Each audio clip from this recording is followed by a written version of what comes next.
So we have come to a very sad point in Shadow Boxx's life. Non-apologetic nonsense. Well, Shadow is 14 years old, and everyone who meets him loves him. Yes, of course. So, over the past week, 10 days, he's been wetting the bed. More or less every night. I'm waking up in a puddle, right? He sleeps right next to me. Just at, the first couple nights I was pissed off.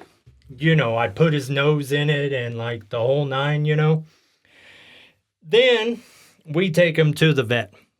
And they try a couple different things. It wasn't working. So yesterday, we went back into the vet and they did full x-rays.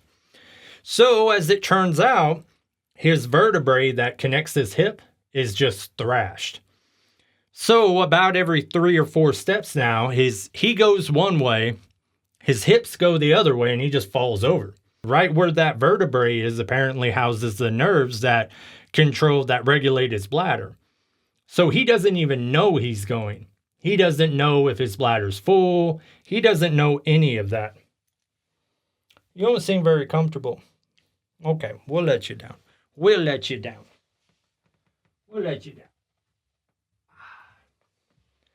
But if you watch him walk, you'll see he'll take a step and then he'll just kind of shimmy.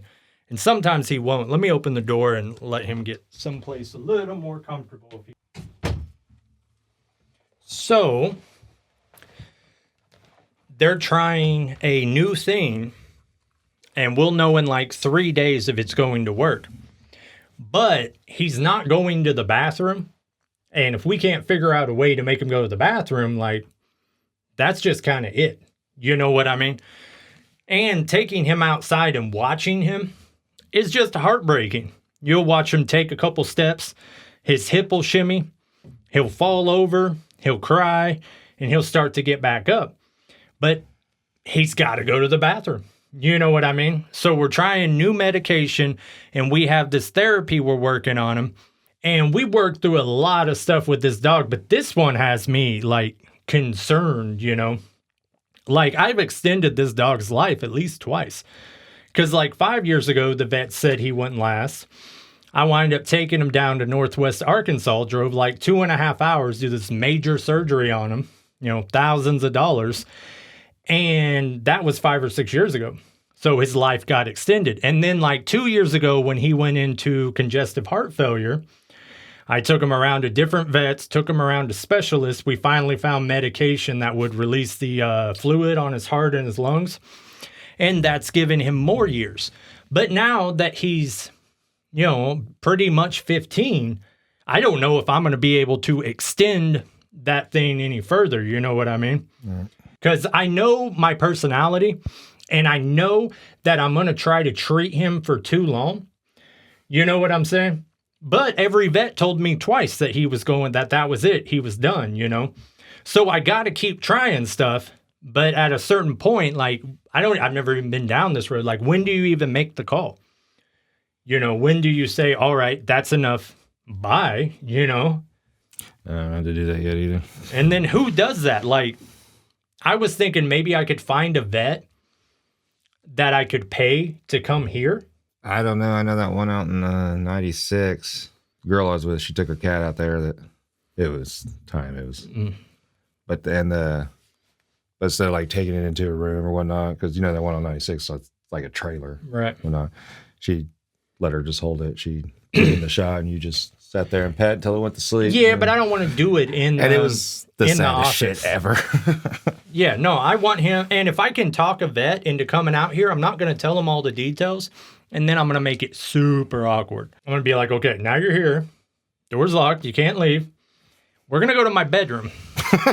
I'm going to lay down in the bed with the dog, and that's where it's happening at, comfortable in his bed. Right. You know what I mean? And then beyond that, and see, I still halfway think the dog can understand me, so I don't want to go into too many details, but my idea was, I live in the woods. I go get a sapling, right?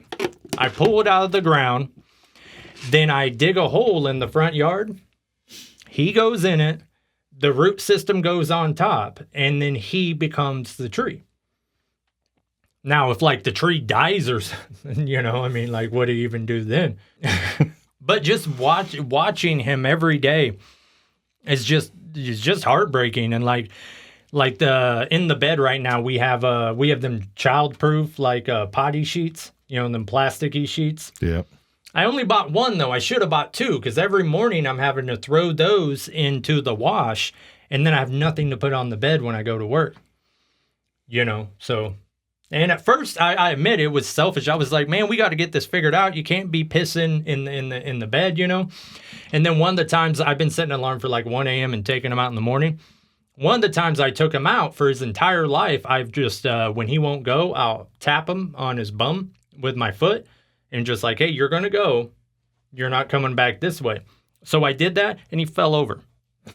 And I was like, all right, we got a real issue here, But they say I'll know within 3 days if this medicine's working or not.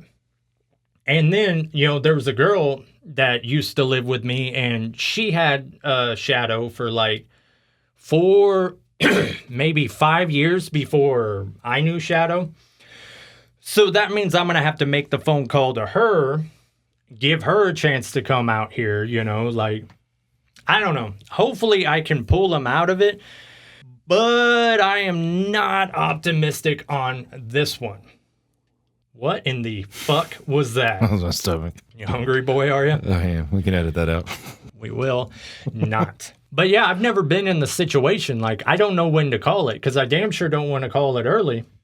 But you don't want him to suffer. Yeah. But like I say, with my personality, I can tell you he's going to suffer because I'm going to keep trying. You know what I'm saying? Before I say, see ya. That just seems like a cold thing to do. I've saved his life twice. Maybe we can go for the hat trick and do it a third time and get another few years out of him, Because before this, I mean, he's always been a lazy dog, but he was a happy dog. He'd run I'm down at work. Yeah. He'd run for acres and I just look down from what I'm doing and he's just there, tail is swinging. This was like 2 weeks ago.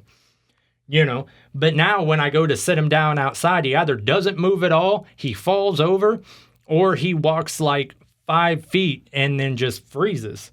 Because I guess he can't control that hip at all. But I mean, I thought about diapers too, like dog diapers. But I've never had kids. To me, it seems like if I put a diaper on him and he pees, let's say he pees at 2 a.m., right? I get up at 5. I clean him up. Won't that pee sitting like in the crease of his legs cause like a rash or infection? Like, how's it work with babies? You've had babies. How's that work? One. Right, more than me. Yeah, it can cause a rash. It's been a while since I've dealt with diapers. Is that what a diaper rash is? I think so. It's urine that sits on the skin? I think so. Because I was more thinking the crease of the legs, it's going to like puddle there. And then maybe like a fat guy whose thighs rub together, maybe he starts getting rubbed raw and then he won't walk. I don't know. I did do some reading, like how do you make a dog go to the bathroom when he won't go? I was laying in bed last night reading. I had to stop because it was like, I don't know if it's real or not, but this woman wrote an article and she was like, you take him outside and you massage his belly and around his bum, and then that will release. You got to massage that sphincter, man. Yeah. I don't know what step 2 is, but... And that's what was crazy. The first night when this happened, he full on defecated in the bed. That hasn't happened in his entire life. Like, I'm laying there, and I just think he has bad gas, And then after like 20 minutes, I'm like, what the fuck is going on? And I flip the covers back, and then... Slogs. It literally just surprises for me. And at this point, I still think he's the problem. So I'm yelling and I'm like, well, look what you did. And, I didn't understand that vertebrae has caused, whatever goes on with the nerves that he has no control over. So I don't really know, but it is going to be a sad day here when we have to say goodbye to Shadow Boxx. He did perk up yesterday in the vet, though, but that's just because a pretty girl was there. Like, he loves pretty hoes. You know what I mean? It's almost like I've taught him that because I was eyeballing this chick yesterday at the vet. She's a pretty little thing. And then Shadow goes slowly up to her and puts his little paws out. You pick me up. And blow my daddy, you know. He's always been a good wingman in that sense. Everybody says the same thing. They say, I love Shadow Boxx, and then they don't mention my other dog. Because he's a goddamn terror. But one day there will be no more terrors. There will be no more us. There will be no more you. Fuck you. I'm going to keep my dog alive. Goodbye. It's a super sad episode. Yeah, let's go home. Non-apologetic nonsense.